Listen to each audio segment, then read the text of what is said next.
Today I'm going to be reading you from the Bible the story of Jesus feeding the 5,000. I know this is a story many of you are familiar with, and I'm reading the version from John chapter 6, verses 1 through 14.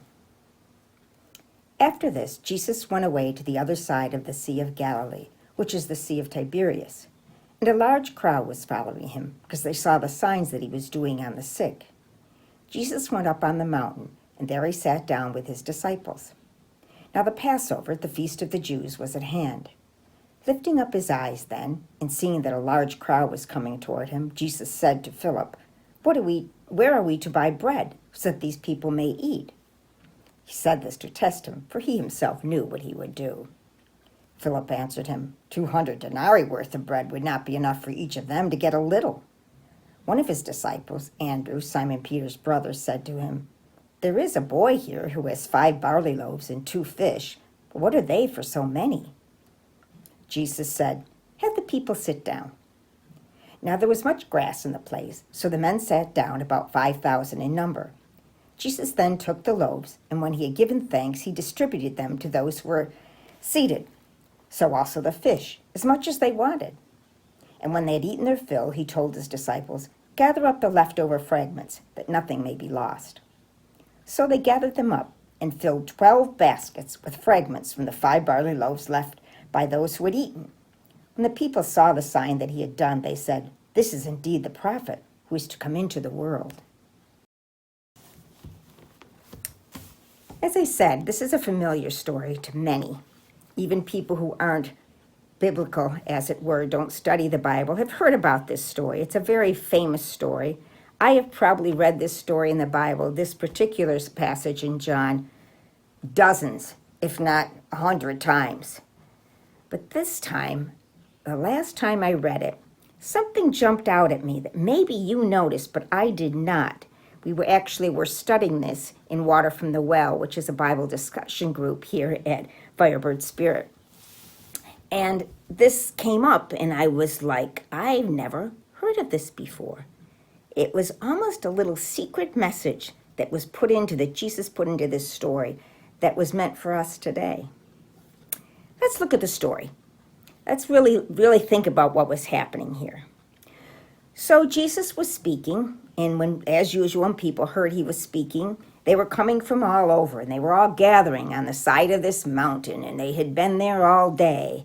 And I'm sure that the disciples were thinking, okay, Jesus, wrap it up, because it's getting towards dinner time, and these people have to go home and have their dinner, and frankly, we have to get our dinner too, and it's time.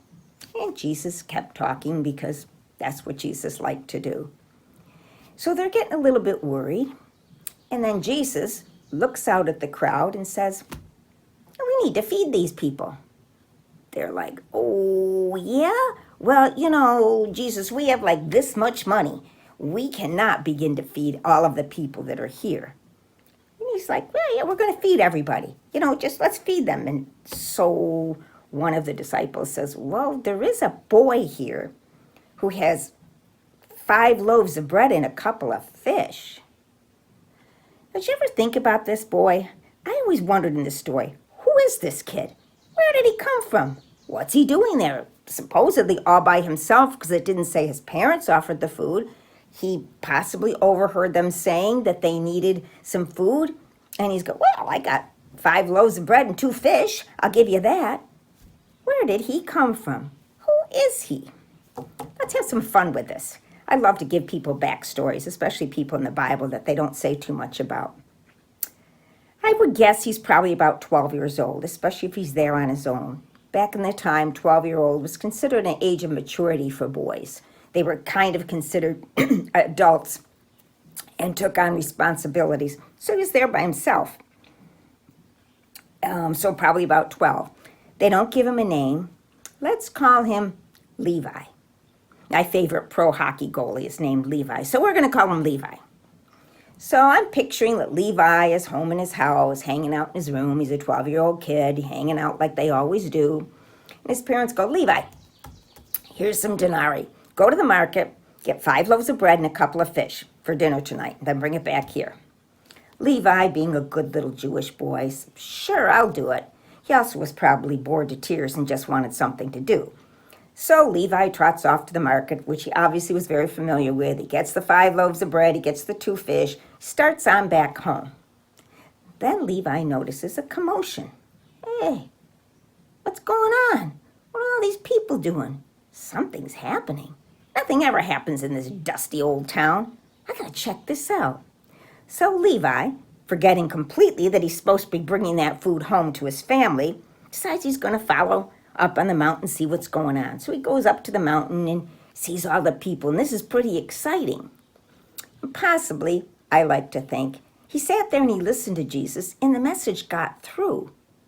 So when it was time for, we need to feed the people, he jumped right up. Sure, I'll share my food. We're all God's people. I'm going to share my food. So let's picture Levi at the end of the day, trotting on back home, going into his parents' house and saying, hey, the neatest thing happened. Where have you been? Uh-oh, Levi's in trouble. Where is the food for dinner? Oh, that. Well, you see, there was this guy, go to your room. Can we picture this? Poor Levi.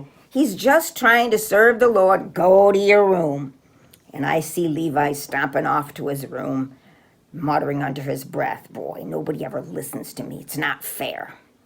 So anyway, so this little boy offers up the food. He has 5 loaves of bread and 2 fish. And the disciples are like, well, this isn't going to work. Jesus, doing his Jesus thing, says, well, just give it a shot. Go ahead. Try passing it around. Let's just see what happens. And they're thinking, okay, well, it doesn't make much sense, but there's a lot Jesus has told us to do that doesn't make much sense, that turns out pretty good afterward. Simon and Peter may have said, yeah, remember when he told us to put down the nets? Hey, that worked out. Let's give it a shot. So they figure, okay, we'll start with this row of people and we'll start giving out the food. And when it runs out, it runs out, and that's all we can do. So they give out the food and they turn to the basket and, it's still got food in it. And they keep going, and they keep going, and pretty much everyone has gotten enough to eat, more than enough to eat, because there's leftovers. And they gather up the leftovers, and they find that there's 12 baskets full of leftovers. That's more than they started out with. It's a miracle. Jesus has done another miracle like he always does. He always comes through, and he shines, and the people say, oh my gosh, he is the prophet. He's the one because he performed this miracle. We're familiar with the story. But let's go back to verse 4. This is the secret that I didn't know. Maybe you did, but I didn't. It says, now the Passover, the feast of the Jews, was at hand. This was the Passover. The Passover.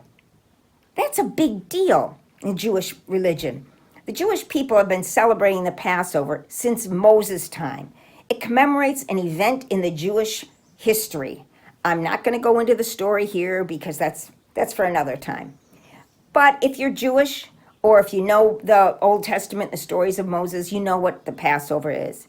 If you don't know, ask somebody who might know, or Google it. But anyway, suffice it to say, it's a big celebration. It's a big holiday for the Jewish people. And normally, like so many holidays, the way they celebrate is to gather at somebody's house, they're around a table, and they have certain foods that they eat. Think Thanksgiving. And certain things you do, and it's always done the same year after year after year. And yet, everyone's sitting on a mountainside. And instead of Jesus saying, okay, I'll go on back home so you can celebrate your Passover feast around your table, he says, hey, we're all here. We're all having a good time. We're all happy. We're all literally filled with the Spirit. Let's feed everybody. We're just going to all eat. We're going to celebrate our Passover right here. So what is Jesus saying here? I think Jesus is saying you don't have to do things the way you always have. Don't be afraid to, as we would say today, step out of the box. And I think this message was meant for us right now in this time and place. But of course, Jesus knew where it was all going to go and where we would be at this time. I know a lot of us are concerned about our faith communities. They don't look the way they used to look. They're starting to change. We don't necessarily go now once a week to a certain building, worship together the way it's been for decades. We all worship together once or twice a week, and we go back to our separate homes. Things are a little more fluid now. People don't want to do that. So if people don't want to do that, what does that mean? Is our faith community going to just dissolve? Is our faith going to be just dissolved? What does God think of all this? Well, here's what God thinks of it. God says, go outside the box. You don't have to do everything the way it's always been done. You don't have to celebrate the Passover around your table. You don't have to worship at a certain place at a certain time. You can worship wherever you want, whenever you want. Seems like a scary idea, doesn't it? You may be thinking, I don't know if I can do that. Hey, you're doing it now. You're here at the Firebird Spirit Worship Service, that it can be done at any time. A service is put together once a week, and it's dropped sometime during the week, not on a Sunday morning, and you can watch it whenever you want. You're watching it right now. Maybe you are watching it on a Sunday morning because that's comfortable for you. Or maybe it's late at night, in the middle of the night. You're a night owl, or you work the night shift and you just got off, or you just can't sleep. You can watch it then. You can watch it at your cottage. I happen to be at my cottage here in Ampa, Ontario, Canada.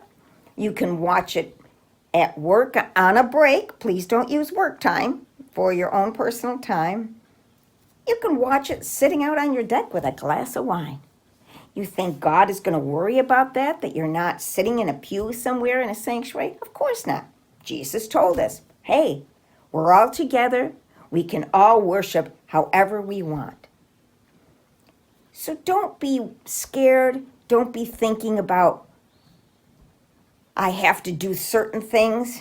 You want to pray? Pray whenever you want. We say God is everywhere. We kind of, oh yeah, God is everywhere. So God is everywhere. Not in a certain place at a certain time. God is everywhere.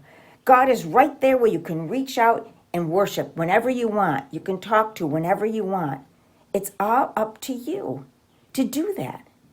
And Jesus has said on the Passover back at this time, he said, hey, we're all here. We're all happy. We're all having a good time. Let's have a picnic. So you go have a picnic with Jesus and enjoy. Amen.